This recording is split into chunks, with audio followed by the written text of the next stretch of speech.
We're going to change gears, talk about some state politics. He has been a state assemblyman for only about a year, but he has already had some significant bills passed in Sacramento. South Bay Representative David Hadley joining us here on the set today. Welcome. Great to be here. Thanks for having me. Okay, one of the bills I want to talk about, this one got my attention a couple of months ago. You co-sponsored some legislation dealing with some of these teachers that sexually molested students where information was being hidden. Talk about that.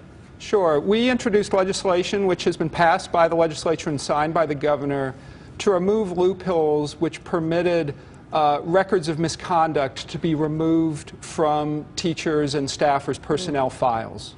And obviously we want to protect our kids. We want to make sure that investigators have full information when they're looking into possible misconduct, but we also want to protect teachers when their records are clean. So a lot of school systems are actually hiding this information. The one I think about is Mark Byrne, of course, from Miramonte.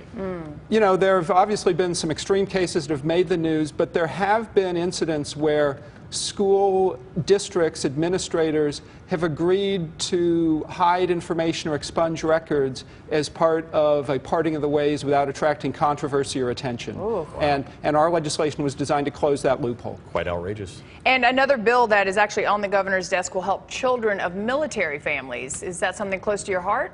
It is. I have a son at West Point. I have a son in the Army now. And LA Air Force Base is directly contiguous to my district in El Segundo. And we introduced legislation that, as you say, the governor, it's on his desk, the legislature has passed it. And what it would do is increase school choice options, public school choice options for our military kids. If parents can find a school district that's right for their children, who will take those children, they can send those children to those schools without asking permission of their home school district. Okay, as we mentioned, you've been an assemblyman now for almost a year, elected last year. You're a Republican. Sacramento, there's a supermajority of Democrats that pretty much control the legislature and a Democratic governor, yet you have co-sponsored some bills. How do you negotiate through all that when you are clearly in the minority?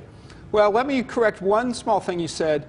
The Democrats no longer have a supermajority. They don't have two-thirds in the legislature, in part because I won in November of 2014. Okay, you changed that. Okay. So I helped change that. But every bill I work on, I'm working with both Democrats and Republicans to pass. So my school choice for military families was co-authored by Democratic State Senator Ben Allen, Democratic Assemblywoman Autumn Burke.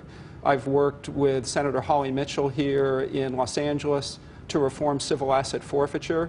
I view every bill as a bipartisan bill. All right. Great. Well, thank you so much for joining us. It's a busy news day. Representative David Hadley, good to see you. Well, thanks for having me, and my thoughts and prayers are with the folks in Umpqua.